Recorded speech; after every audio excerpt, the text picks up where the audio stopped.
Oh, and by the way, I saw that on Thursday when Washburn and Mr. Worthing last night with me. 8 bottles of champagne are entered as having been consumed. Yes, sir, that's right. 8 bottles and a pint. I must ask you, why in a bachelor's establishment must the servants always invariably drink the champagne? I attribute it to the superior quality of wine, sir. I've often noticed that in marriage households, champagne is rarely the first rate drink. Dear heavens, is marriage so demoralizing as that? I believe it is so, sir. I've had very little experiences of it myself. I have only been married once. Those are consequence of misunderstanding between me and you. I'm afraid I have little interest in learning about your love life. I don't believe it's that interesting either, sir. Very natural action. Thank you, thank you. Thank you, sir. Lane's views on marriage have always been quite lax. I mean, what's the use of the lower order if they do not set us a good example? They seem, as a class, to have no sense of moral responsibility.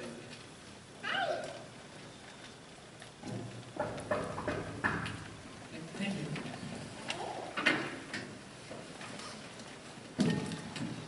Mr. Ernest Worthing. Earnest, dear fellow! What brings you to town? Oh, pleasure, pleasure. What else brings one anywhere? Eating as usual, I see, Algie. I believe it is customary in good society to always have a little refreshment around time to talk. Where have you been since last Thursday? Oh, in the country. Doing what in the country, may I ask? Well, when one is in town, one must amuse oneself. But when one is in the country, one must amuse others. It's excessively boring. And whom do you amuse? Oh, neighbors, neighbors. Oh, neighbors. Do you have nice neighbors out there in Shropshire, is it? Oh, perfectly horrid. Never speak to one of them. And how immensely must we use them? Is that your native county, Shropshire? Oh, yes, Shropshire it is, of course. Why all these cups? Why cucumber sandwiches? Why such mindless extravagance in one so young? Who's coming to tea, Algie? That would be my Aunt Augusta and Gwendolyn. Oh, perfectly delightful. Oh, yes, it is going quite well, but I don't know how she'll take to your being here, Aunt Augusta. May I ask why? Quite frankly, my dear fellow, the way you flirt with Gwendolyn, perfectly disgraceful. Actually, almost as disgraceful as when she flirted with you. I am in love with Gwendolyn. I have come up to town expressly to propose to her. To propose? I thought you said you came here for pleasure. Not business. I call that business. Oh, how utterly unromantic you are. Unromantic. You see, there's no romance in a proposal. The true romance is being in love. Well, one is accepted. One usually is, I believe. And then the excitement is all over. The true essence of love is in uncertainty. If I were ever to get married, I'd surely try to forget the fact. I have no doubt about that. The divorce courts were made especially for those whose memories are so curiously constituted. And there's no use in debating that, my dear fellow. The divorce courts were made in heaven. Hey, hey! Do not eat those. Those are for my Aunt Augusta. But you've been eating them all the time. Ah, but that's a quite different matter. She is my aunt.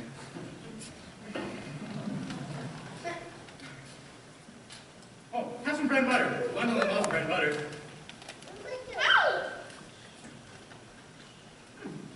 Good bread and butter it is, too.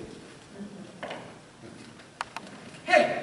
Stop eating as if you're going to eat it all, my dear fellow. You're not married to her yet, and I don't believe you ever will be. Why on earth do you say that? First of all, women never marry the men they flirt with. They don't think it right. That's not the sentence. It is not. And second of all, it would explain the high number of bad patches that you see walking around all over the place. Second of all, I don't give you my consent. Your consent? Yes, my consent. Gwendolyn is my first cousin, and you haven't cleared up the question of Cecily yet. Cecily? What do you mean, Algie? What do you mean by Cecily? I don't know anybody with the name Cecily. Oh, wait. I'm going to go fetch the journal that Mr. Worthing left me last night here on Thursday.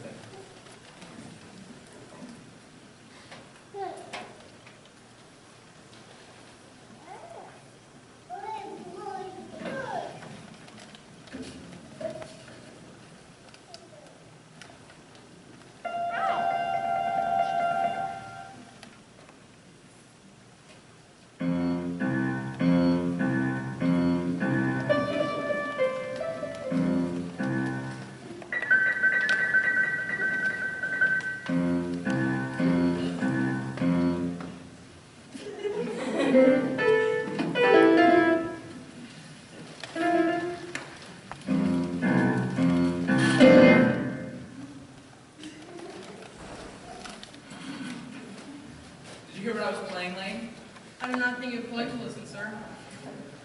Sorry for your sake. I don't play very accurately. Anyone can play accurately. I play with wonderful expression. As far as the piano is concerned, sentiment is my forte. I leave the science to life. Yes, sir. I found it. Do you mean to say you've had my journal all this time? I wish to goodness you would have told me. I've been writing frantic letters to Scotland Yard about it. I was very nearly offering up a large reward. A large reward? I wish you would have told me that. I've been rather hard up lately. Well, there's no need to offer up a large reward now the thing is found. I think that's rather mean of you, Ernest. And upon further inspection, I see it's not your journal at all. What do you mean it's not my journal? Of course it is. You've seen it with me 100 times. And you have no right whatsoever to read what is written inside. I think it's very ungentlemanly of you. It's very absurd of you to make a hard and fast rule about what one should or should not be reading. Half of modern literature is based off of what one should not be reading. Oh yes, and I don't propose to discuss modern literature.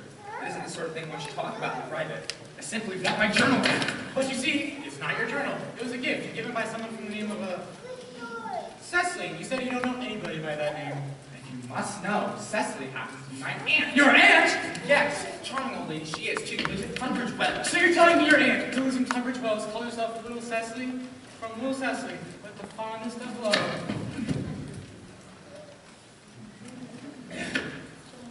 My dear fellow, what on earth is there in that? Some ants are tall, some ants are not tall. Certainly that is a matter that an ant may be able to decide for herself. You seem to be under the impression that all ants should be exactly like your ant, and that is absurd. I simply want my journal back, Algie. Why does she call you her uncle? From Little Cecily, with the fondest of love, to her dear Uncle Jack. There's no objection, I admit, to an ant being a small one. Or any size for that matter. Why an ant should call her nephew her uncle makes no sense to me. Besides, your name isn't Jack. It's Ernest. It isn't Ernest, it's Jack. My dear fellow, you introduce yourself to everybody as Ernest. I mean, you look like an Ernest. You're the most earnest-looking person I've ever met in my life. Besides, it's on your cards. Mr. Ernest Worthy, B4, the Albany, and I shall keep this in case you ever try to deny it to me, or Gwendolyn, or anybody else ever again. Well, my name is Ernest in town and Jack in the country, and the journal was given to me in the country. But that does not account for your little aunt who lives in Tunbridge Wells, who calls you her uncle. Just come on at once.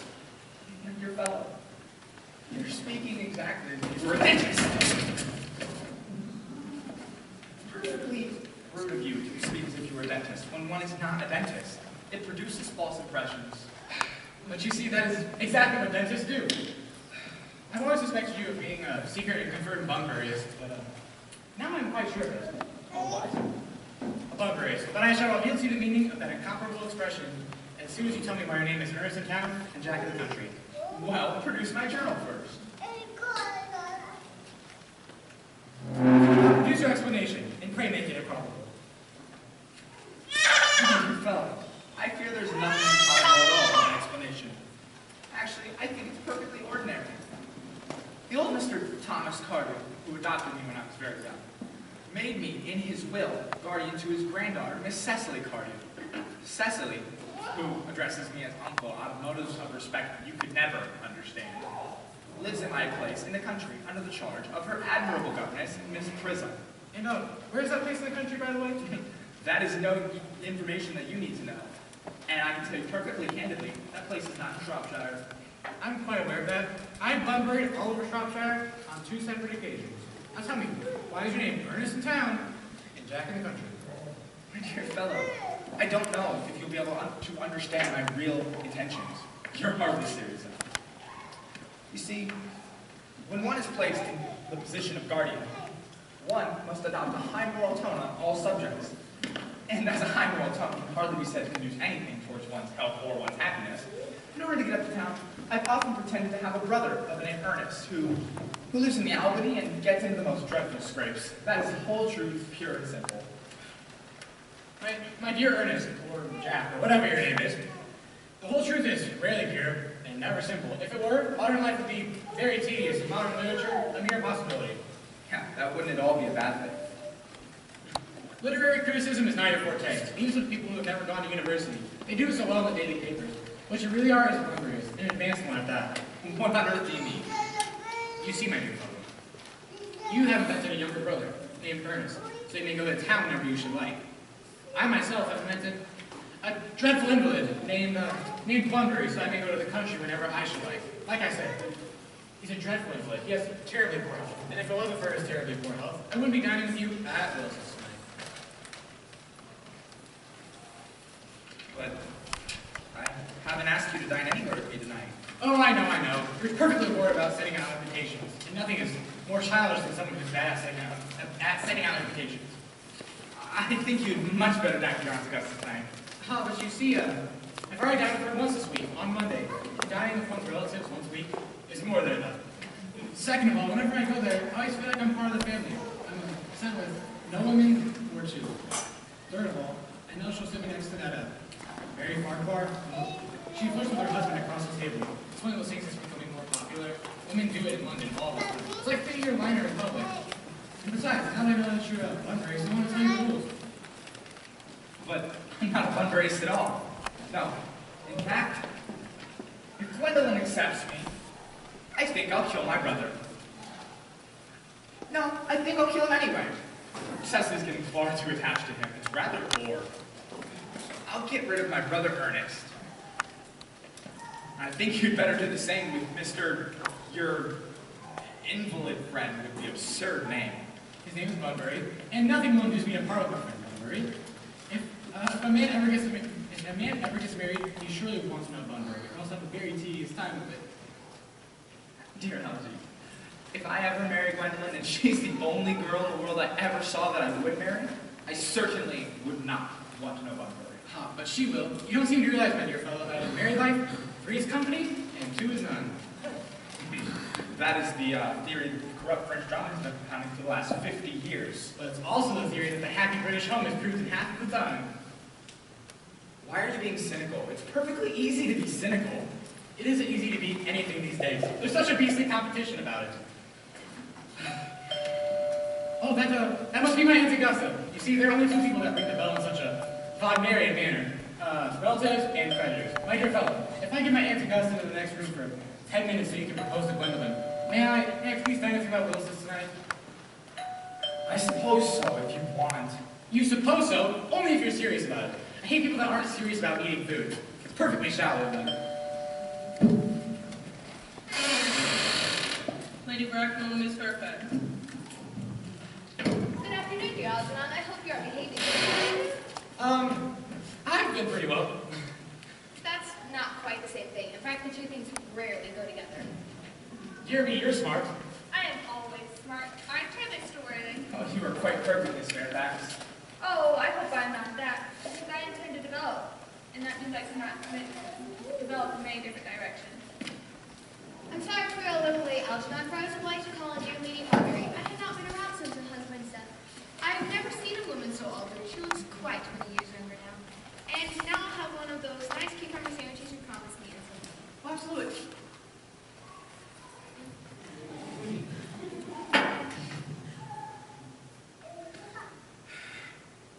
Lane? Where are the cucumber sandwiches I ordered especially for my Aunt Augusta? There are no cucumbers down at the store, sir. I went down and checked twice. No cucumbers? No, sir. Not even for ready money. Thank you, Lane. That will do. Thank you, sir. My dear Aunt Augusta, I'm sorry about there being no cucumbers, not even for ready money. It really makes no matter, Algernon. I had some confidence with Lady Harvey, who seems to be living entirely for pleasure now. I hear his hair has turned quite gold from green.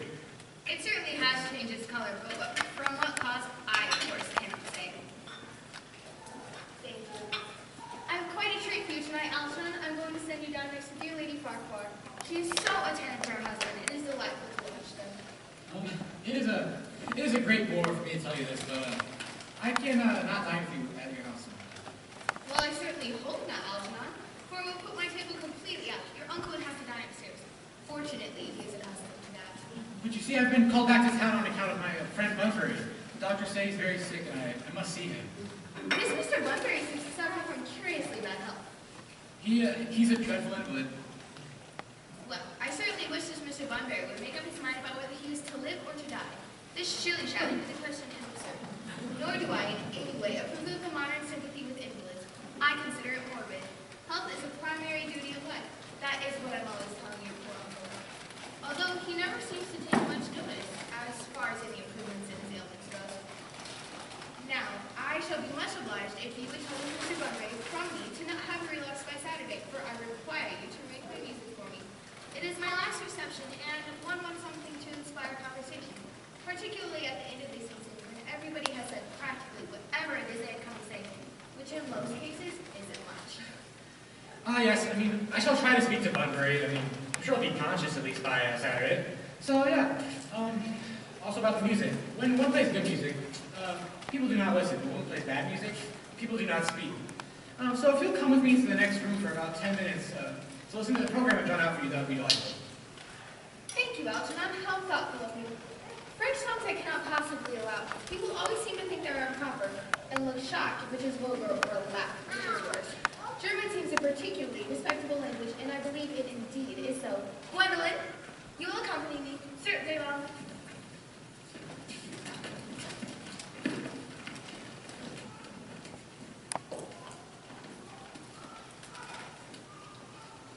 Charming day it's been, Miss Fairfax. Oh, pray, please don't talk to me about the weather. Whenever someone talks to me about the weather, I feel like they're talking about something else. But I do need to talk about something else. Yes, I thought so. In fact, I knew so. I am never wrong.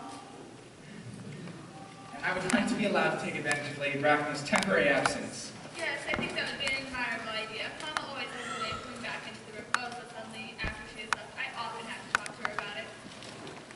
Gwendolyn, ever since I met you, I've admired you more than any girl I've ever met since I met you.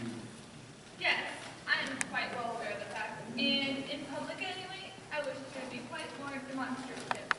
For me, you have always been an irresistible fascination. Even before I met you, I knew that I was far from indifferent to you. I hope you know, Mr. Worthing, that we live in an age of ideals, as often mentioned in the expensive monthly magazines that reach the provincial pulpit as we know. It has always been an ideal of mine to marry someone by the name of Earnest, and ever since I met you, I knew that I was destined to love you. You really love me, Gwendolyn? Passionately, Oh, darling, you don't know how happy you've made me. my own Earnest. But you don't mean to say you couldn't love me if my name wasn't Ernest? But your name is Earnest, isn't it? Well, yes, of course. But suppose it was something else. You mean to say you couldn't love me then? Oh, well that is simply a metaphysical speculation. And like most metaphysical speculations, they have no real influence to life as we know. Well, personally, darling, I don't really care much for the name Ernest. I don't think it suits me very well. It suits you perfectly. It's a divine name. It has such music. It produces vibrations. Well, to speak quite candidly, I think there are a lot of other, much nicer names, like Jack, for instance, is a charming name. Oh no, Jack is not a charming name. It does not produce vibrations. And besides, I have known many Jacks in my time, and they have all been unusually plain. And Jack is known for notorious domesticity for the name John. And I believe any woman married to a man by the name of John is probably not allowed in a moment's solitude. The only really safe name is Ernest. Then I must get christened at once. I mean, we must get married at once. Married, Mr. Worthing? Well, yes, of course. You know that I love you, and, well, you led me to believe that you weren't entirely indifferent to me. Well, I adore you, Mr. Worthing. But marriage? You haven't even proposed to me yet, and we haven't even touched on the subject. Well, could I propose to you now? I think that would be a good idea, and to create any possible stress, I think it would be only fair to tell you that I fully intend to accept. Gwendolyn, Yes, Mr. Worthing, what have you got to say? you know what I have to say. But you're not saying it. Gwendolyn, will you marry me? Yes, how long have you been about it? Obviously, this is your first time proposing. My own one. I've never loved anyone else in the world but you. Yes, but men still often practice proposing. My brother often does. My girlfriends tell me so. Oh, what beautiful blue eyes you have, Ernest. May they always look at me like that, especially in public. Mr. Worthing, why, sir, from this semi-recumbent posture, it is most indecorous. Mama, please retire. This is no place for you. And Mr. Worthing is not yet finished. Finished with what, may I ask? Mr. Worthing and I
Well, yes, I must admit I do play sports.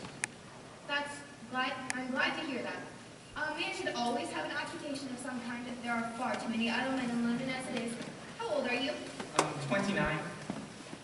A perfectly good age to be married at. Now, I've always believed that someone who wants to be married should know either everything or nothing. Which do you know?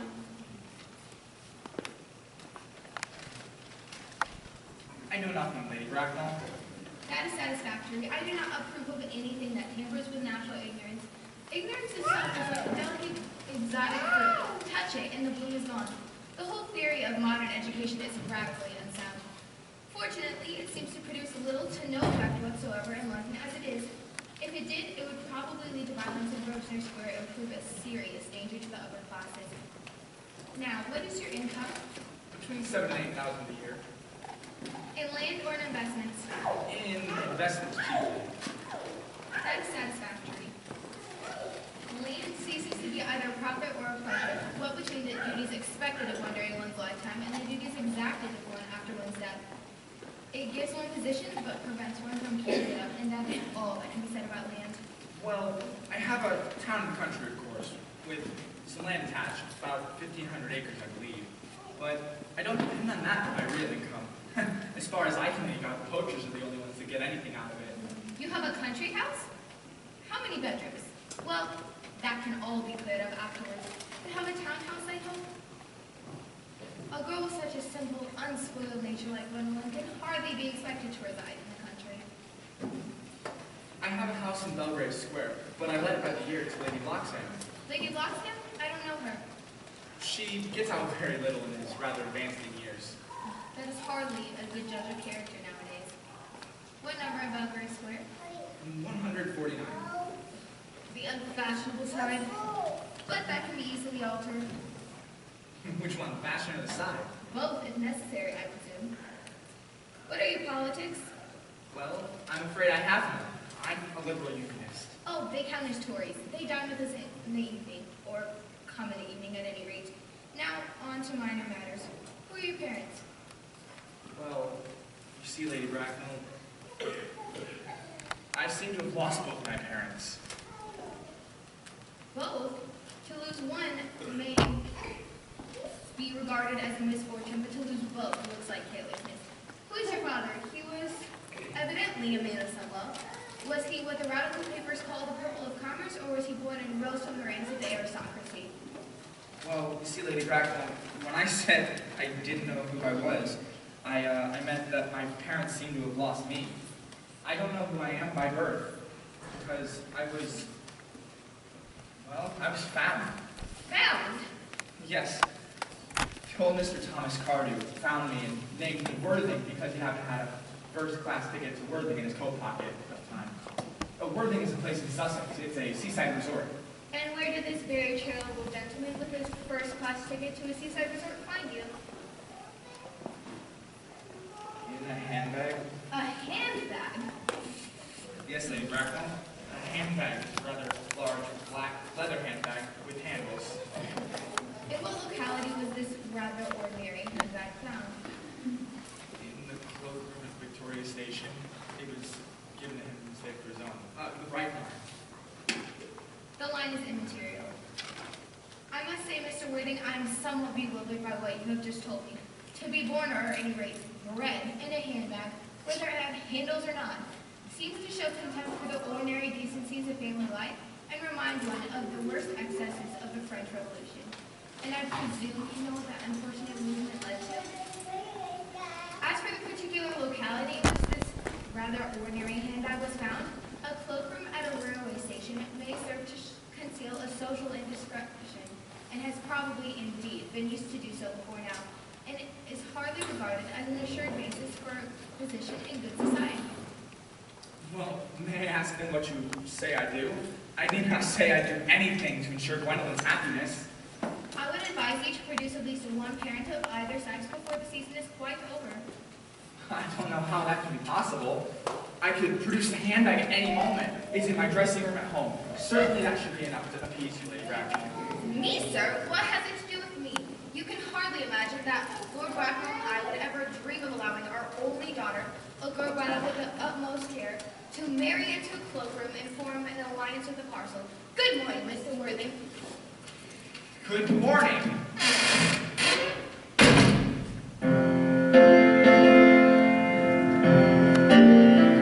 Algie, don't play that ridiculous song. How idiotic you are. Did not go off on her full way. Did Gwendolyn refuse you? She has a horrible way of refusing people. No, Gwendolyn is right as a trivet. As far as she is concerned, we are going to be married. Her mother, on the other hand, is a perfect Gorgon. Not really sure what a Gorgon looks like, but I'm sure she is one. She's a monster without being Nick, which is rather unfair. I'm sorry, Algie, I shouldn't talk about your family that way. It's the only way I can hear my family, it's the only way I can put up with it, hearing them abused, of course. You see, family is just a group of people that doesn't have the slightest instinct on how to live or the slightest idea of when to die. That's nonsense. It isn't. Well, I won't argue about the fact. You're always wanting to argue about things. That's exactly what things were originally made for. Well, if I thought that way, I'd shoot myself. You don't think that Gwendolyn will become like her mother in about 150 years or so, do you? My dear fellow, you see, women always become like their mothers. That is their tragedy. And men never become like theirs. That is their tragedy. Is that supposed to be clever? As clever as any observation in our society should be. I'm sick to death of cleverness. There's cleverness everywhere. There's clever people everywhere. I wish to goodness we had more fools left. We do. Oh, really? I would surely like to meet them. What do they talk about? Fools? Clever people, of course. Well, what fools? Did you clear up the question of so Gwendolyn, why your name is Earnest in town, Jack in the country? No. That is not just something you say to a simple, innocent girl like Gwendolyn. What extraordinary ideas you have about the ways to speak to a woman.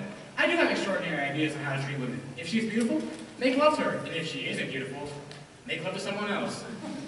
That is nonsense. You're always speaking nonsense. Well, what about your brother? What about the profligate Earnest? I think that by the end of the week, I should have gotten rid of Earnest. I'll say he died of apoplexy. Lots of people die suddenly of apoplexy, don't they? I mean, I guess, but it's one of those things that's hereditary. You'd much rather say a severe chill. You're sure severe chill isn't hereditary? I'm positive. Can I borrow your pen? All right, my brother Ernest carried off by a severe chill. Where? He lives in Paris. But won't Miss Carter feel his loss and grieve it? No, she's not a silly romantic girl like that, no.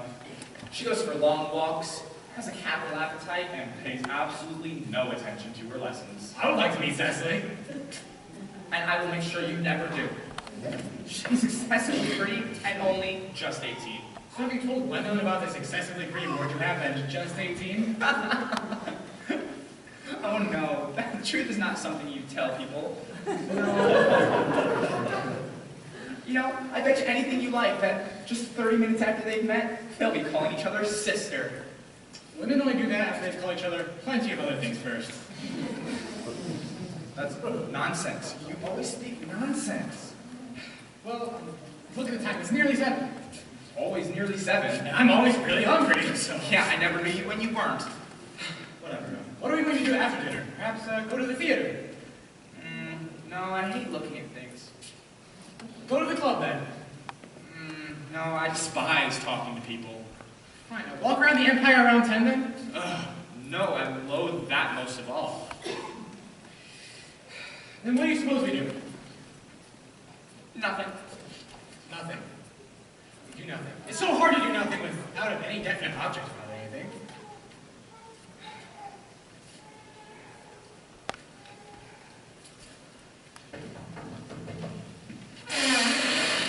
Miss Fairfax? Oh, Gwendolyn, upon my word. Cousin Allison, you're back. I have something to say to Mr. Worthing. I really don't think I can allow this. Oh, you always adopt such an immoral attitude. You're not quite old enough to do that yet. Gwendolyn. Ernest, I fear we may never be married. From the expressions on my mother's face, I fear we never shall. The respect for the younger generation is fast dying out. Any influence I had over my mother, I lost at the age of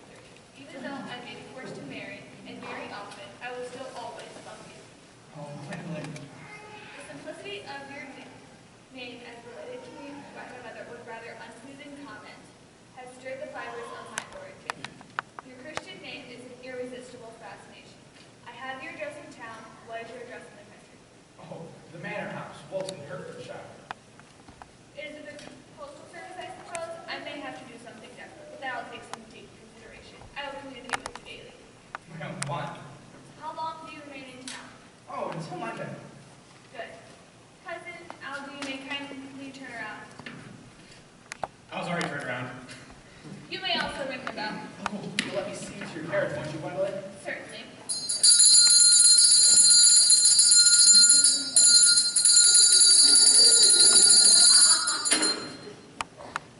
I'll see Miss Fairfax out. Yes, sir. Thank you, Amy.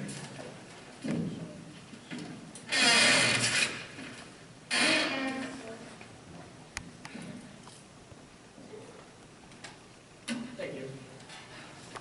Tomorrow, I'm going Bunbury, Yes, sir.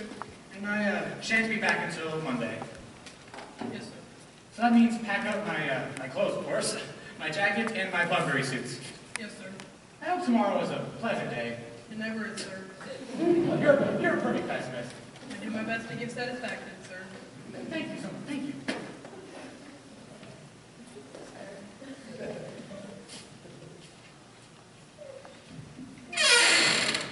Now, there is a sweet, intellectual girl, the only girl in the world that I've ever loved.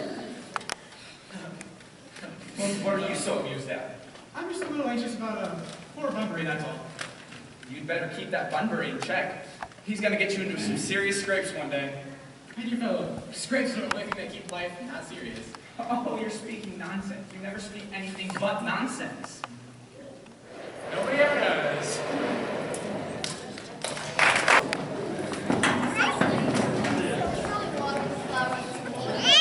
Especially when learning awaits you. Your German grammar is on the table. Open up at page 15. We'll repeat yesterday's lesson.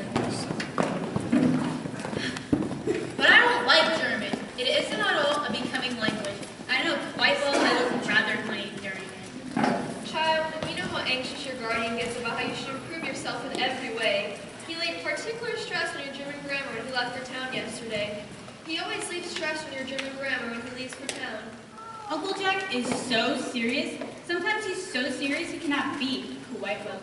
Your guardian enjoys the best of health, and his gentle personality is especially to be commended in one so comparatively young as he is. I am one with a higher sense of risk and duty. I suppose that's why he looks a little bored when we three are together. Child, I am surprised at you. Mr. Worthing has a lot of troubles in his life. Idle merriment and triviality is not the proper place for this conversation. You must remember his constant anxiety about that unfortunate young man, his brother. You know, I wish you would allow that unfortunate young man, his brother, to be around us. I feel like you, Miss Prism, would have a really good influence on him. You know, German, geology, and all sorts of that stuff influence a man very much.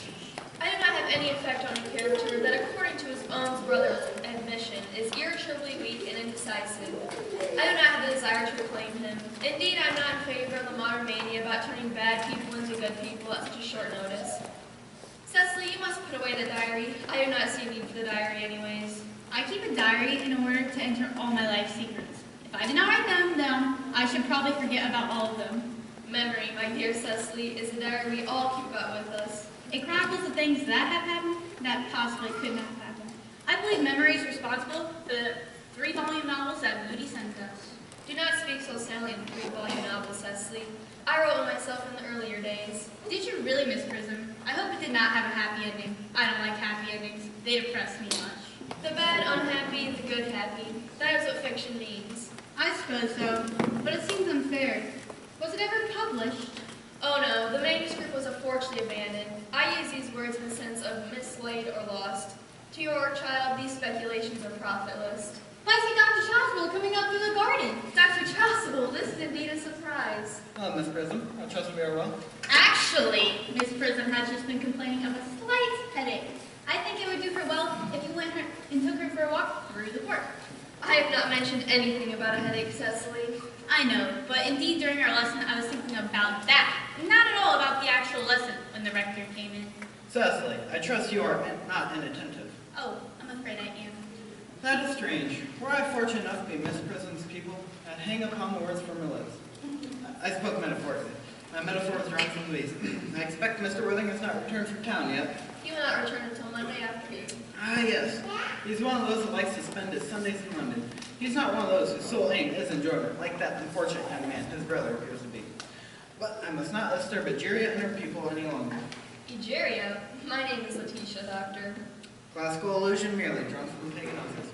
I shall see you both no doubt this evening at Evans Hall. You know, I find mind I have a headache after all, and a walk might do it well. With pleasure, Miss Prism, with pleasure. We might go as far as the school today.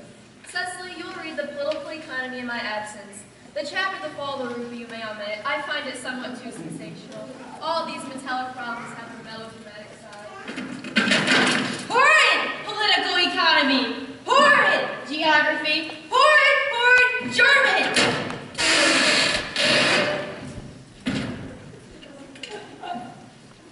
Mr. Ernest Worthing has just driven over from the station and has brought his luggage with him. Mr. Ernest Worthing, B. Ford, the Albany W. Did you tell him Mr. Worthing is in town? Yes, miss, he seemed very much disappointed. I mentioned to him that you and Miss Prism were here in the garden. He said he was anxious to speak with you privately. Oh, you should tell him to come up and talk to the housekeeper about arranging a room for his place. Yes, miss. Man, I've never really met a wicked person before. I'm actually rather terrified. I hope he does not look like everybody else.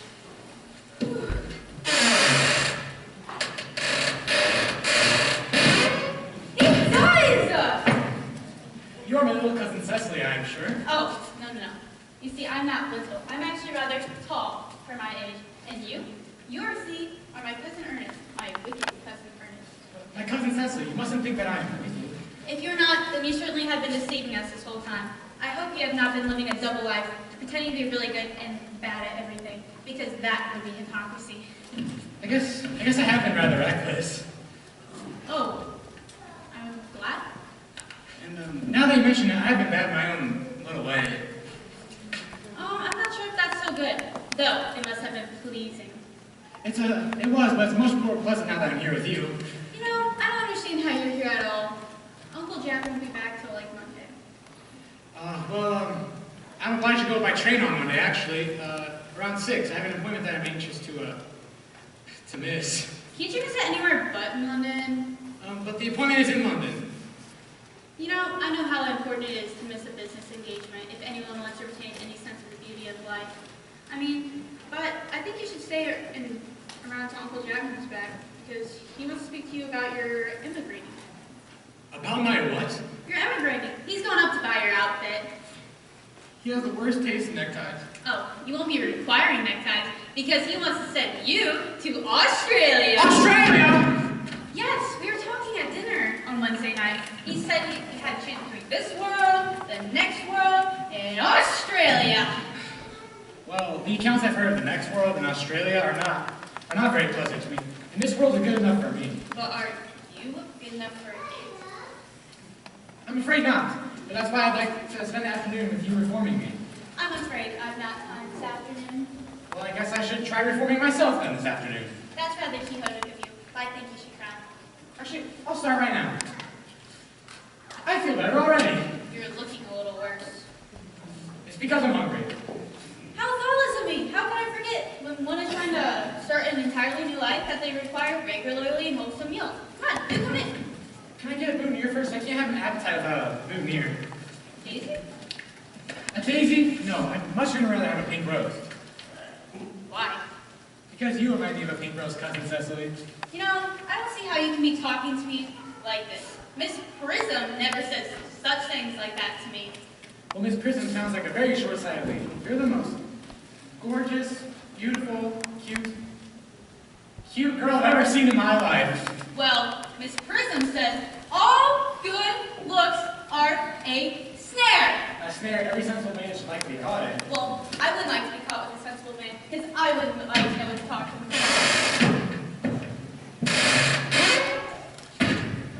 Dr. Chaucer, you are too much alone. You should get married. A misanthrope I can understand. A womanthrope, never. Believe me, I do not deserve such a neologistic phrase. The practice of the primitive church was distinctively against matrimony. That is obviously why the primitive church has not lasted up until present day. You must realize, dear doctor, that by remaining single, a man converts himself into a public temptation. Men should be more careful. Celibacy leads weaker vessels astray. But is a man not equally attractive when married? A man is never attractive except to his wife.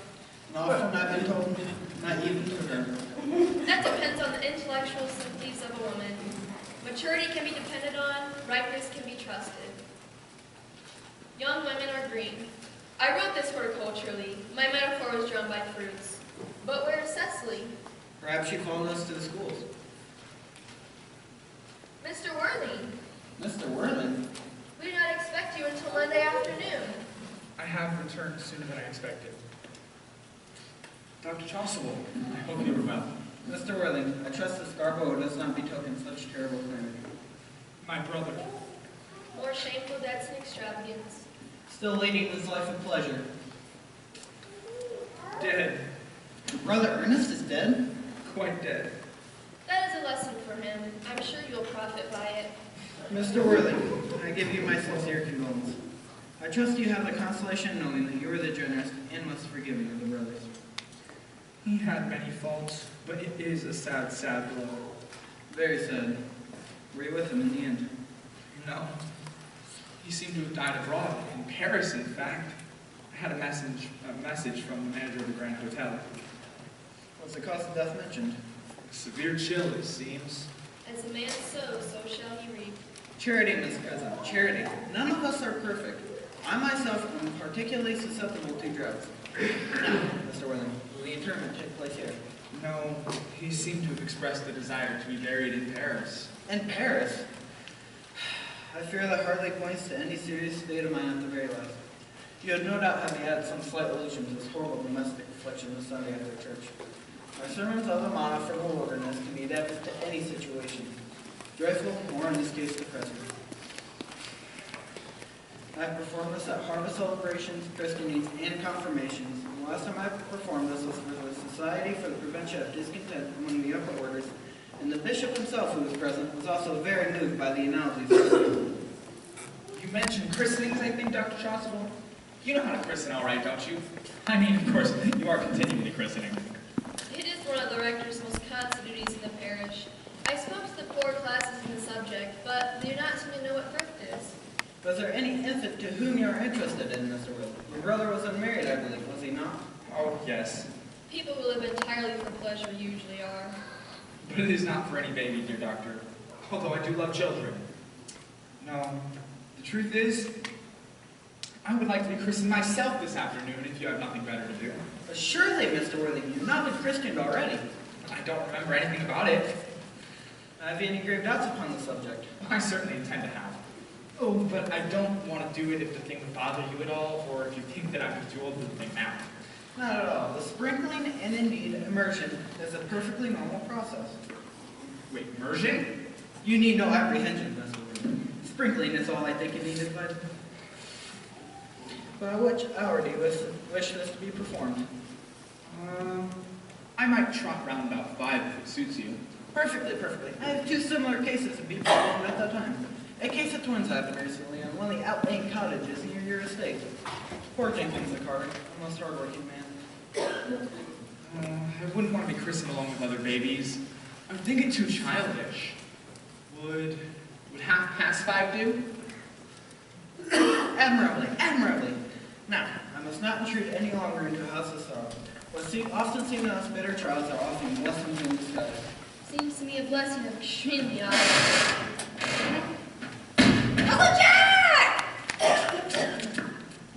Oh, what horrid clothes you do have on. Please, do go change them. Cecily, My child, my child. Uncle Jack, why do you look as if you have a toothache? Do look happy. I have a surprise for you. Guess who's in the living room? Your brother! Who? Your brother Ernest? He arrived like 30 minutes ago. That's nonsense. I don't have a brother. Oh, no matter how badly he may have treated you when you were younger, does not mean you should be as so heartless as to disown him. I'm gonna go get him. You're gonna shake his hand, alright? These are my tidings. once we had been resigned to his loss, his sudden return was particularly distressing. My brother Ernest is in the dining room? I don't know what it all means.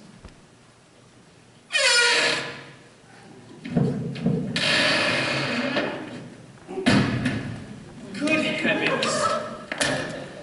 My brother Jean, I've come to town to tell you that I'm sorry for how I behaved in the past, and that I intend to lead a better life in the future. Uncle Jack, you're not going to refuse your own brother's hand, are you? Nothing will induce me to take his hand. I think his coming down here ridiculous, and he left perfectly well why. He's just been telling me about his poor invalid friend to Mr. Bunbury, and anyone who is kind to an invalid has some good in them. Been talking to you about Bunbury, has he? Yes, all about him and his poor state of health. Well, I won't have him talking to you about Bunbury or about anything else. I will admit that the faults were all mine, but I expected a far warmer welcome considering the fact this is my first time being here. Yours is painful. Uncle Jack, if you not shake his hand, I will never forgive you. Never forgive me. Never, never, never. This is the last time I shall ever do it. It's pleasant, is it not, to see such a beautiful reconciliation? I think we should leave the two brothers alone. Cecily, you will come with us. My little task of reconciliation is over. You have done a beautiful action today, my dear child. You must not be premature in our judgments. I feel very happy.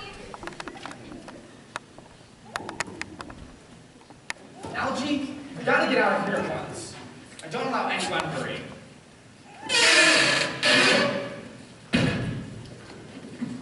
I've put Mr. Ernest Worthing's things in the luggage in the room next to yours, sir. What? His luggage, sir. His luggage? Yes, sir. He brought with him 3 portmanteaus, a dressing case, 2 hat boxes, and a large luncheon basket. I won't be able to stay for more than a week this time. Merriman, parted the dog cart at once. Mr. Worthing here has been suddenly called back to town. Yes, sir.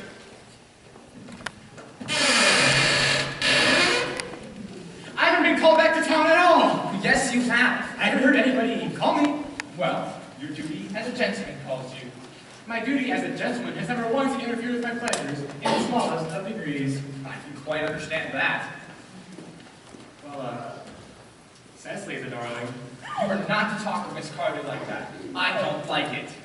And now that you mention it, I don't like your clothes. Do go and change. It's perfectly childish to be worthy of a man that is going to be staying with you for a week as a guest. Grotesque. You will not be staying with me as a week here as a guest or as anything else. You've got to catch the 4-5 train. Why would I leave? As long as you're in mourning, at least. I mean, you wouldn't leave me if I was in mourning. I mean, if you did, I wouldn't think it right. Well, will you go if I change? I guess, but do be quick with it. I've never seen someone take so long to change with such little results. At any rate, that is better than being always overdressed as you are. Always overdressed? If I'm occasionally overdressed, I make up for it for always being overly educated. Your vanity is ridiculous. Your conduct is an outrage. And your presence in my garden is utterly absurd. However, you have got to catch the 4-5. I hope you have a pleasant journey back to town. This Bunburying, as you call it, has not been a great success for you. I think it's been a great success. I love Cecily. That is everything. First I have to make another appointment for another Bunbury, of course. Oh, there she is now. Well, I merely came up to water the flowers. I thought you were with Uncle Jack. I mean, I was, but he's gone off to order the dog car for me. Was he going to take you for a drive? A drive? No, he's going to send me off. Does that mean we have to part? Yes, and a painful parting it is. It's always painful to part from someone whom we've only known for a brief amount of time. I mean, the absence one can endure. But old friends, just echo me. Just please. Thank you. The dog cart is waiting, sir. It can wait 5 minutes, Merriman. Yes, miss. Cecily, do not be offended if I say openly and frankly that you're the visible personification of absolute perfection. I think your frankness does you great credit. If you'll allow me, I shall write your remarks into my diary. Your diary, may I read it? Oh, no. My diary is every thought, impersonation, and consequently meant for publication. I sure hope you'd like to buy a copy when it comes out. You know, I delight in taking down from dictation. I have just reached absolute perfection, and I'm quite ready for more. So please, do go on. Please do not cough. When one is dictating, they shall speak clearly. Besides, I don't know how to spell cough. Okay. Cecily, ever since I've laid my eyes on you, I have dared to love you wildly, passionately, devotedly, and hopelessly. You know, I don't think it's quite right for you to tell me that you love me wildly, passionately, devotedly, hopelessly. Hopelessly doesn't even seem to make much sense. Cecil. No, it doesn't. Cecil, come on. The dog cart is waiting, sir. Mary, tell the dog carts come back around this time in a week. Yes, sir. I don't think Uncle Jack would be too happy if he knew you were staying around next week for the same exact hour. Well, you know what? I don't care about Uncle Jack. I only care about you. What I'm trying to say is, Cecily, will you marry me? Oh, you dear silly boy. We've been engaged for the last 3 months. 3 months? Yeah, only exactly 3 months on Thursday. How do we become engaged? Well, you see, ever since Uncle Jack has first told me that he had a brother, you've been the chief topic of conversation between Miss Prism and myself. One who is always talked about is usually very attractive. One feels that there must be something in him. Dare say it's foolish of me, but I fell in love with you. Okay, but when was the engagement actually set? On the 14th of February. Worn out by your ignorance of my existence, I decided to determine to end the matter one way or another. After a long struggle with myself, I decided to accept you into this big old tree here. And here's a bangle I promised you I'd always wear. And the next day, I bought a little ring in your name. It's so beautiful. I mean, I bought you this? Yes, you wonderfully good taste. And here is the box, which all the letters you've written me is in. I've never written you any letters. Oh, you dear silly boy. You need not to remind me. See, I'd write them for you 3 times a week, if not oftener. And can I read them? No, you couldn't possibly. See, the one you wrote me after our engagement was broken off, it's so touching. Like, still reading it today makes me cry. Our engagement was broken off? Yeah, you ever read the diary entries? Today, I broke off my engagement with Ernest. I feel it is better to do so. The weather still remains charming.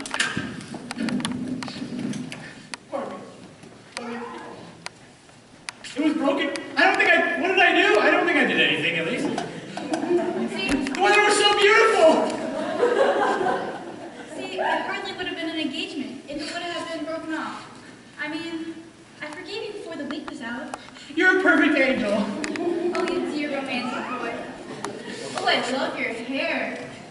I hope it curls naturally, does it? Oh, it does, with a little help from the others.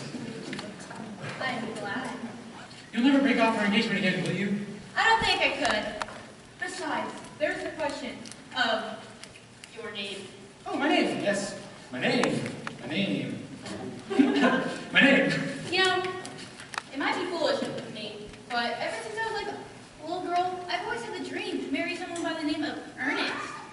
I mean, there's something about that name that inspires absolute confidence. I pity any poor woman who does not marry someone with the name of Ernest. Okay. But what if my name wasn't Ernest? But what name? I don't know, Algernon. How about Algernon? Algernon? I don't like that name, Algernon. I think it's an aristocratic name. I like Algernon. Half the people have the name of Algernon. The people in bankruptcy court, that is. I guess what I'm trying to say is, could you love me if my name wasn't Ernest? I might be able to respect you. I might be able to admire your character. But I'm afraid I might not be able to give you my full and undivided attention. Okay, your rector here in town, is he well practiced in the rites and ceremonies of the church? Dr. Charles Wolfman! He's so well learned. He's never really written anything before, so you can only imagine how much he actually knows. Okay, well, I have a very important christening business I must attend to with him. Considering this is our first time meeting, and like, you want to leave me after we've just met for 30 minutes? Can you just make it 20? I'll make it as fast as I can, okay? What a dear romantic boy he is. I must enter his proposal into my diary.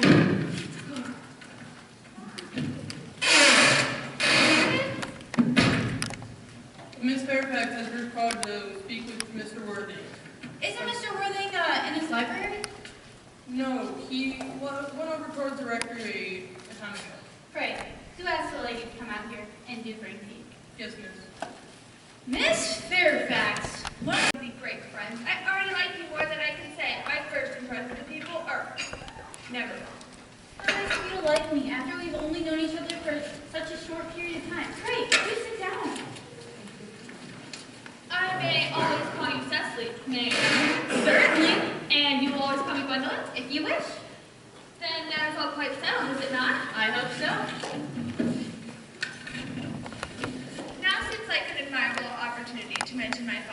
Roy Brown. You've never heard of him, I suppose? I don't think so.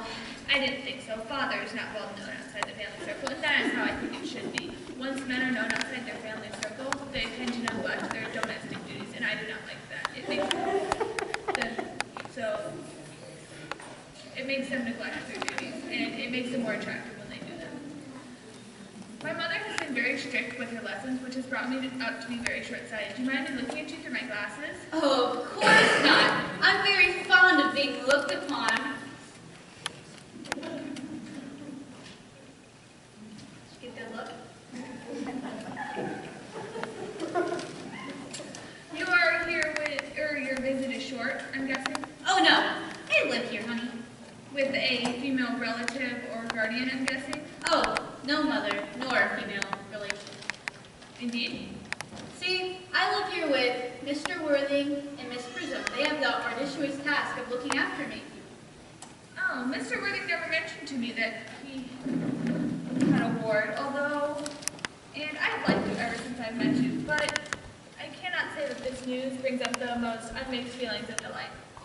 I have liked you, Cecily, ever since I've met you, but now knowing that you're Mr. Worthing's ward, I wish you were a little bit older and not so alluring in appearance. And to speak with perfect candor, I believe that when anyone has anything unpleasant to say, they shall speak candidly. well, to speak with perfect candor, I wish you were fully 42 and more than unusually plain. Mr. Earnest is a man of the most upright nature. He is the sole body of truth and honor. Disloyalty to him would be as impossible to him as deception. But even men of the most upright nature can be fooled by the physical charms of others. Modern, no less than ancient history, has many references to what I am referring to. Without so, history would be quite unreadable. I'm sorry, but did you say Ernest? Yes. Oh, I think we're under some misconception here. It's not Mr. Ernest Worthing who looks after me. It's his brother, his elder brother. He never mentioned to me that he had a brother. Oh yes, I'm sorry to say they have not been on very good terms. Oh, well that explains it. And come to think of it, I don't think I've ever heard a man mention his elder brother before. Oh, Cecily, you have no idea what a load you have lifted from my shoulders. How awful would it have been for a friend, or a cloud to come across a friendship like ours. Although you're quite sure that is not Mr. Ernest Worthing who is your ward. Quite sure. In fact, I'm going to be his. I beg your pardon. There's no reason why I should hide the facts from you. The newspaper is going to chronicle the fact next week that Mr. Ernest Worthing and I are engaged to be married. I feel like there must be some sort of slight error because I'm engaged to be married to Mr. Worthing. It'll appear to in the Morning Post at the latest. I think we're under some misconception here. Ernest proposed to me exactly 10 minutes ago. Yes, but my Ernest Worthing proposed to me at approximately 5:30 last night, and if you care to verify, pray do so. I always carry my diary with me. I think one should always have something sensational to read when they're on the train, so I'm afraid, dear Cecily, I have the prior. It causes me any mental or physical anguish, but I'm just going to point out here that ever since he has proposed to you, he's clearly changed his mind. If my poor boy had been entrapped into some foolish promise with some poor girl, then it would be my duty to rescue him and to take firm hand. Whatever entanglement my dear boy has gotten me into, I shall not reproach him with it until after we are married. Do you elude me as an entanglement? It becomes more than a moral duty to seek one's mind, it becomes a pleasure. Do you suggest, Miss Fairfax, that I entrapped Ernest into an engagement? How dare you! This is no time to be wearing the shallow masks of manners. When I see a spade, I call it a spade. I'm sorry to say, Mr. Harvey, that I have not seen your so-called spade. It seems that our social spheres are widely different. It seems Excuse me, Earnest? yes, as usual. God.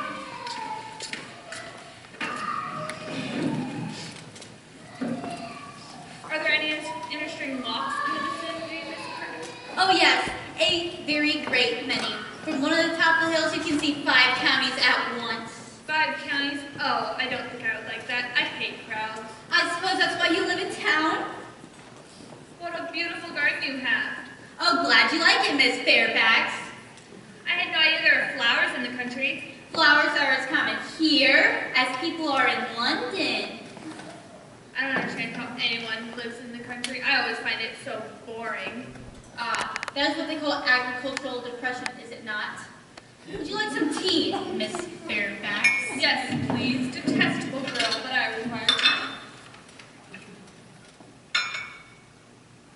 tea. Sugar? No, thank you. Sugar is not fashionable anymore.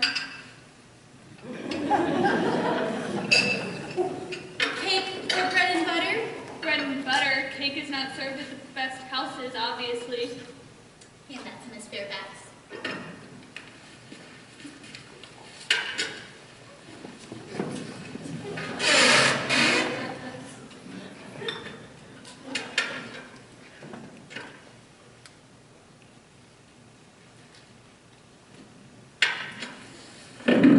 Even though I have clearly asked for no sugar in my tea, you filled it with sugar. And even though I was very specific in asking for bread and butter, you gave me cake. I am known for my sweetness and gentle nature, but you may go too far. To protect my loving, trusting boy, there are no limits in which I will not go. You are presumptuous and deceitful. Even as soon as I met you, I knew I could not trust you. You are disloyal. I've never been deceived in such ways. My first impressions of people are invariably right. It seems to me, Miss Fairfax, I'm just trespassing on your valuable time. I mean, I'm sure there's another fella you can just go around and fool with. Ernest, my own Ernest. Darling. Oh wait, are you engaged to be married to this thing? To dear young Cecily? Oh no. Who could have put such an idea into your pretty little head? Thank you. You may. I knew we were under some misconception here. See, the fellow's arm who is around your waist is my guardian, Mr. John Worthing. I beg your pardon. This is Uncle Jack. Jack. Oh. Here is Ernest. My own love. A moment, please. Kindly answer me the following question. Are you engaged to be married to this young woman? What? Good heavens, Gwendolyn? Yes, to good heavens, Gwendolyn. I mean, to Gwendolyn. No, it was such an idea in your pretty little head. Thank you. You may. I knew there must have been some sort of slight error. For this is no Ernest Worthing. This is my cousin, Mr. Algernon Moncrief. Algernon Moncrief? Do you go by the name Algernon Moncrief? I cannot deny it. Oh! Is your name really Jack? I could deny it if I liked. I could deny anything if I liked, but my name surely is John. It has been John for years. The gross deception has just been practiced upon both of us. My poor wounded Cecily. My sweet Rose Gwendolyn.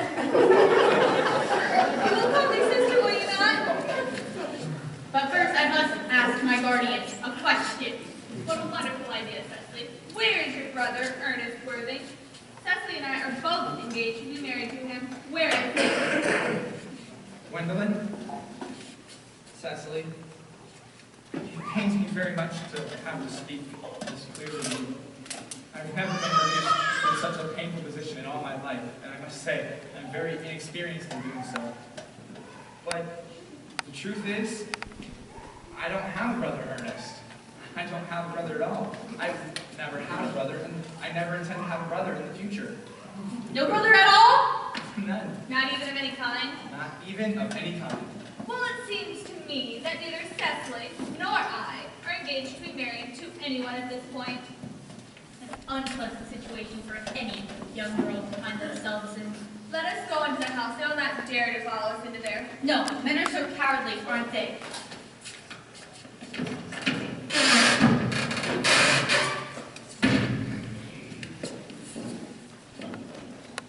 So, this ghastly state of things is what you call Bunbury, I say. Ah, yes. And the most perfect Bunbury it has been. Well, you have no right whatsoever to Bunbury here. Once again with that, my dear fellow, you cannot tell someone where they can or cannot Bunbury. It's every serious Bunburyist knows that. Ha! Serious Bunburyist. Good heavens. One must be serious about something in life. Me? I'm serious about Bunbury. What you're serious about? I haven't the slightest of ideas. Perhaps everything. You're so ill-natured about everything. Well, the only small satisfaction I have in the whole of this wretched ordeal is that your friend Bunbury is quite exploded. You won't be able to get out to the country quite as often as you liked. And a good thing for that. And your brother is looking a little off color too, isn't he, Jack? And they won't be able to go off to London as often as your wicked custom was. And a good thing at that too. As for your conduct towards Miss Cardew, I find your taking of a sweet, simple, innocent girl like that is unforgivable. Not to mention the fact that she is my ward. And as for your deceiving of a brilliant, clever, thoroughly learned girl like Miss Fairfax, I see no defense. And not to mention the fact that she is my cousin. I wanted to be engaged to Gwendolyn. That is all. I love her. And I just wanted to be engaged to Cecily. I adore her. Well, I don't think there's any chance of that happening. And I don't see you marrying Miss Fairfax either, my dear fellow. That's no business of yours. If it were, I wouldn't talk about it. I mean, only people like stockbrokers do that, only at dinner parties.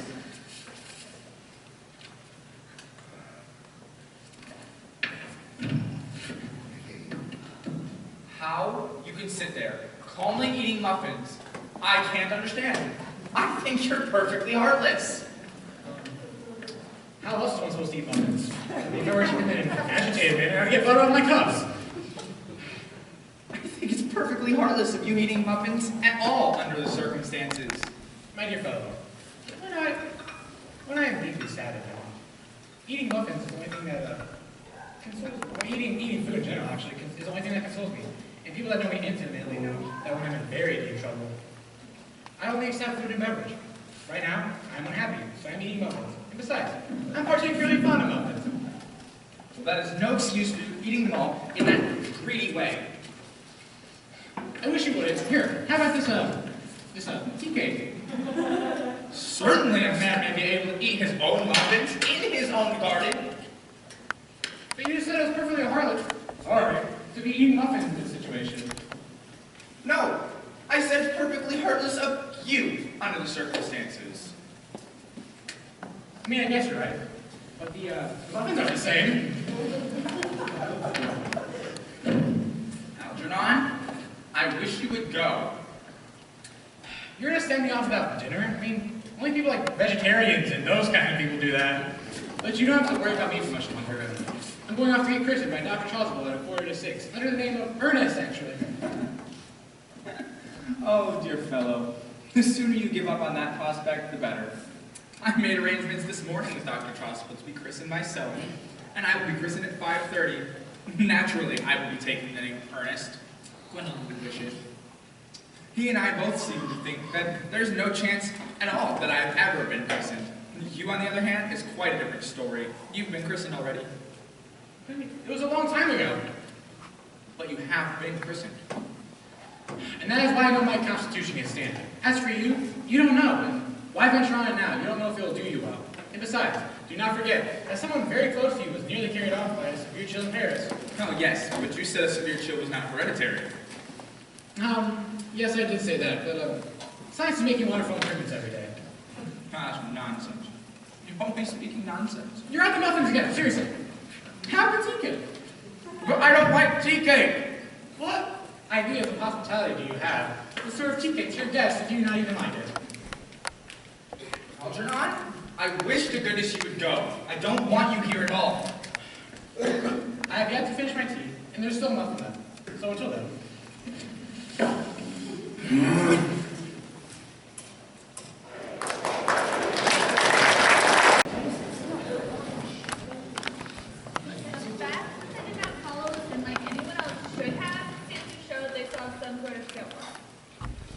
They're eating muffins.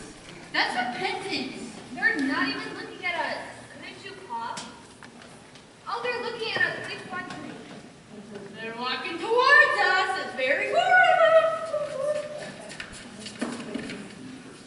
Let us preserve a dignified silence. Certainly.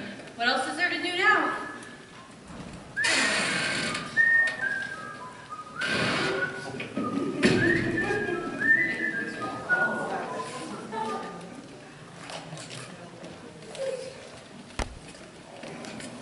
This silence seems to leave an unpleasing effect. A most distasteful one. We shall not be the first to break it. Certainly not. Mr. Worthing, I have a question for you.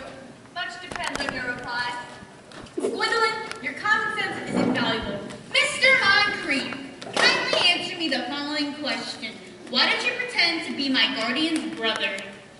Well, so that I may have a chance of meeting you. That certainly seems like a satisfactory explanation, does it not?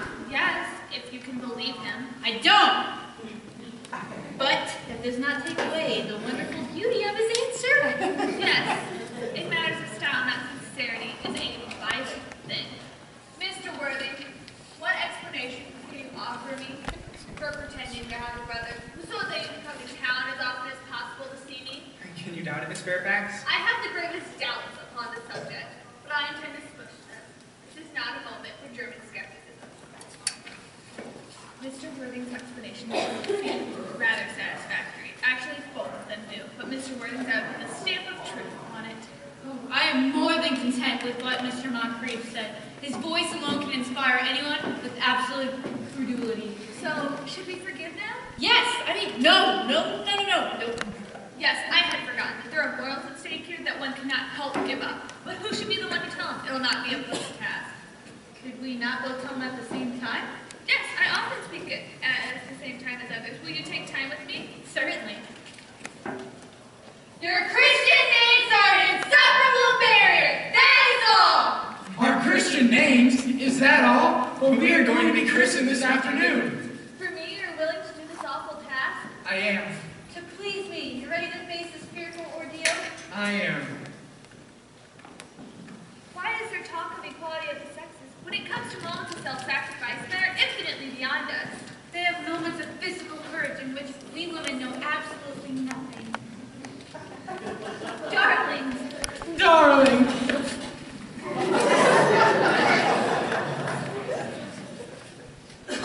Lady Bracknell! Gwendolyn, what does this mean? Verily, that I am engaged to be married to Mr. Worthing. Come here. Sit down. Sit down immediately. Hesitation of any kind is a sign of mental decay in the young, of physical weakness in the old. A praise, sir, of my daughter's son flight. By her trusty maid whose confidence I bought by means of a small coin, I fell with her at once by a luggage train. Her unhappy father is, I'm glad to say, under the impression that she is attending an unusually lengthy lecture given by the University Extension Scheme on the influence of permanent income on thought. I do not propose to undeceive him. I have never undeceived him on any count. I would consider it wrong. You must be well aware, however, that any communication between you and my daughter must cease immediately from this moment. On this point, as indeed on all points, I am firm. I am engaged to be married to Gwendolyn, Lady Bracknell. You are nothing of the kind, sir. Now, as regards Algernon. Algernon, Yes, Aunt Augusta? is this a house in which your invalid friend Mr. Bunbury resides? Here? No. Actually, he doesn't live anywhere now. He died. Died? His death must have been extremely sudden. Yeah, I killed it. I mean, he died this afternoon. What did he die of? Bunbury, he exploded. Exploded? Was he a part of a revolutionary outrage? I was not aware of the fact that Mr. Bunbury was interested in social legislation. If so, he is well punished for his morbidity. Actually, I take it all back. The doctors said he wasn't going to live, and then he died, so, yeah. Well, as Mr. Bunbury seems to have great confidence in the opinion of his physicians, I am pleased to hear, however, that he acted under proper medical supervision when he came up with a definite course of action. Mr. Worthing, now that we've got this Mr. Bunbury out of the way, may I ask whose hand my nephew Algernon is holding in what seems to be a particularly unnecessary manner? Oh, that young lady is Miss Cecily Carter. She's my... I'm engaged to be married to Cecily, Aunt Augusta. Mr. Moncrief and I are engaged to be married.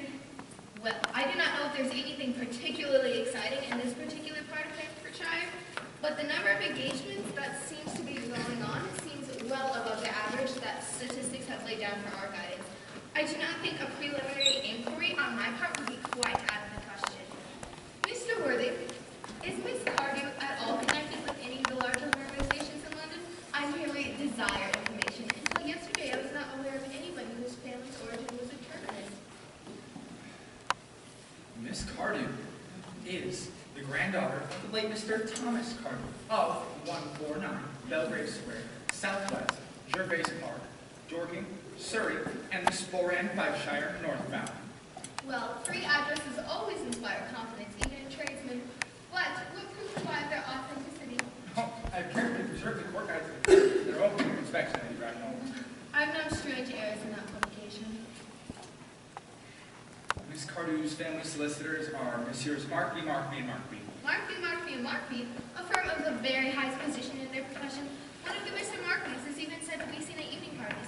So far, I am satisfied. Oh, how very generous of you, Lady Bracknell. I also have, you will be pleased to hear, certificates of Miss Carter's birth, baptism, whooping cough, confirmation, vaccination, registration, and the measles of both the English and German varieties. A life crowded with incident, I see. I do not approve of premature experiences. It seems a life much too exciting for a young girl. Gwendolyn, the time has arrived for our departure. Mr. Worthing, as a matter of form, I must ask you, is Miss Cardew of any little fortune? About 130,000 pounds in the fund. Ah, so good to see you, Lady Bracknell. A moment, Mr. Worthing. 130,000 pounds. And in the funds? Miss Cardew seems a rather attractive young lady now that I get a look at her. Few girls of the present day have any really attractive qualities of any that last and improve with time that is. Come here, child. Your dress is sadly simple, and your hair looks as if nature might have left it. But that can be easily altered. A few sessions with a thoroughly experienced French maid can produce a marvelous result in a brief span of time. I remember recommending one to young Lady Lansing, and after 3 months, her own husband didn't even know her. After 6 months, nobody did. Stand up, dear. Kindly turn around. No, the side view is what I want.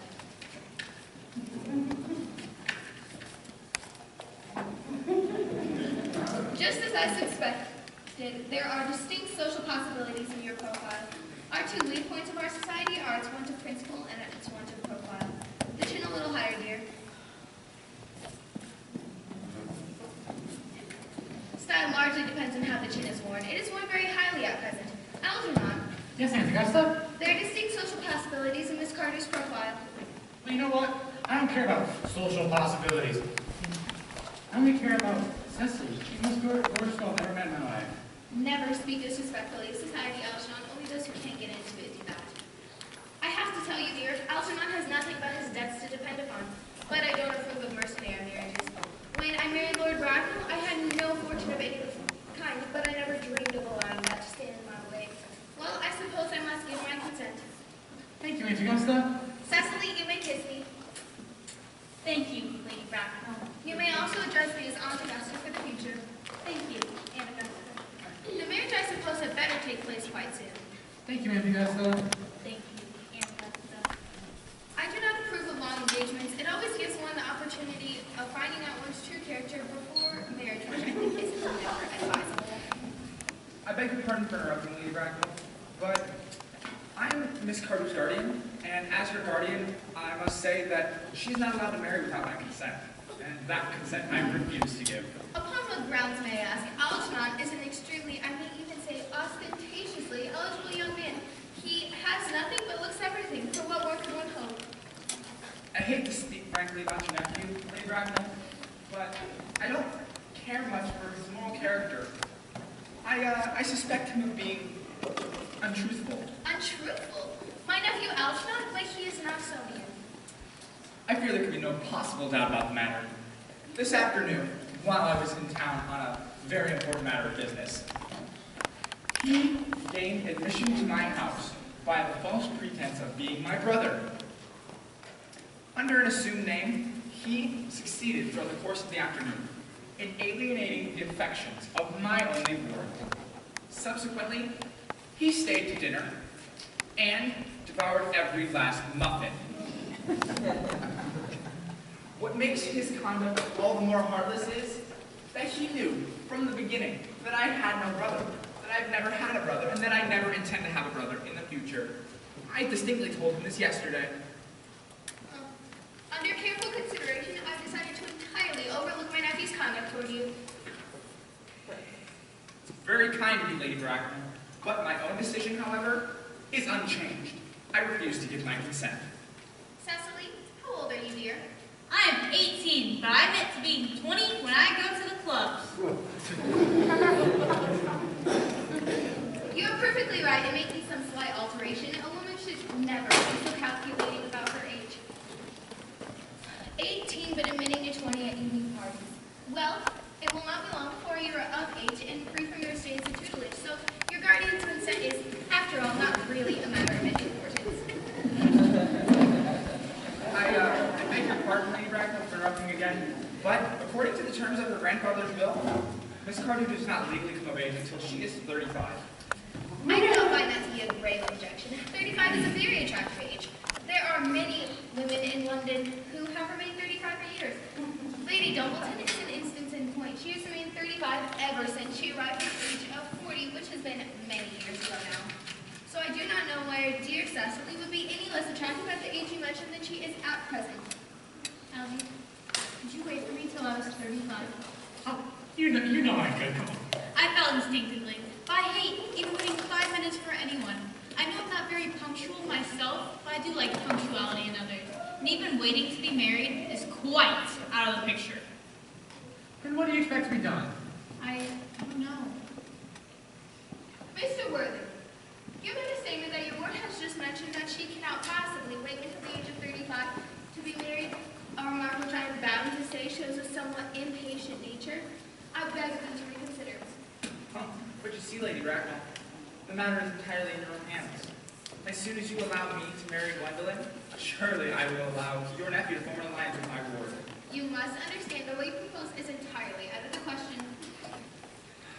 A passionate celibacy is all that any of us have to look forward to. That is not the destiny I propose for Gwendolyn. Algernon, of course, can choose for himself. Come, dear, we have missed 5, if not 6 trains already. To miss any more may expose us to comment on the platform.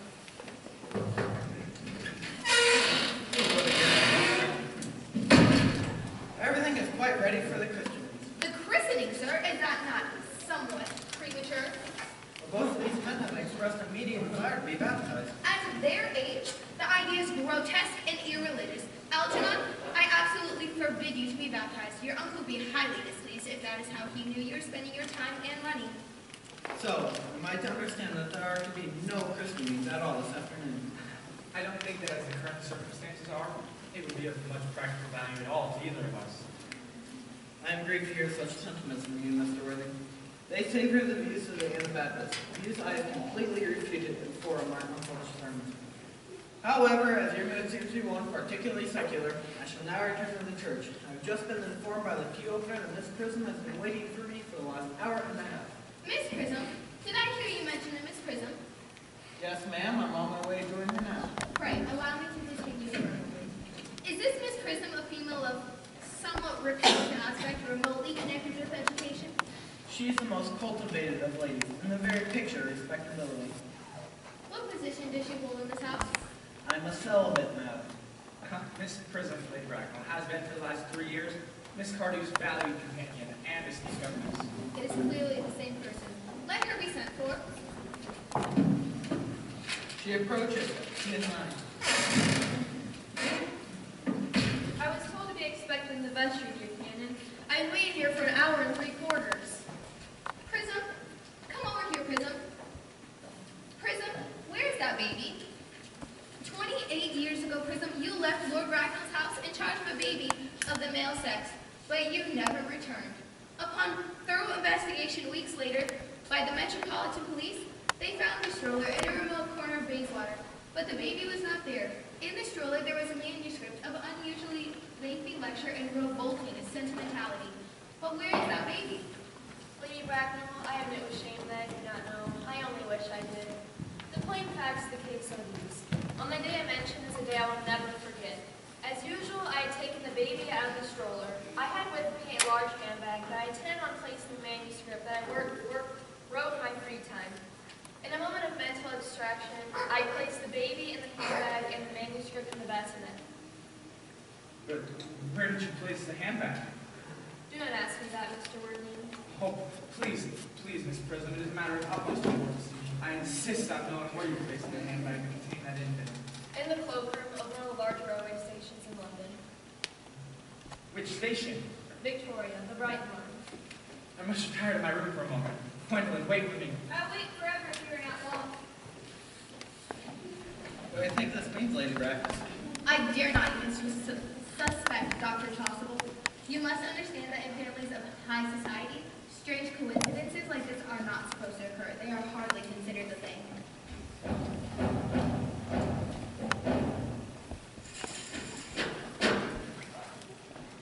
Uncle Jack seems strangely agitated. Your guardian's a very emotional nature. I really wish this would stop. It sounds as if you were having an argument. I dislike arguments of any kind. They are often vulgar and convincing. The noise has been silenced. I really wish you would come to some conclusion. Friends is terrible. I hope it'll last.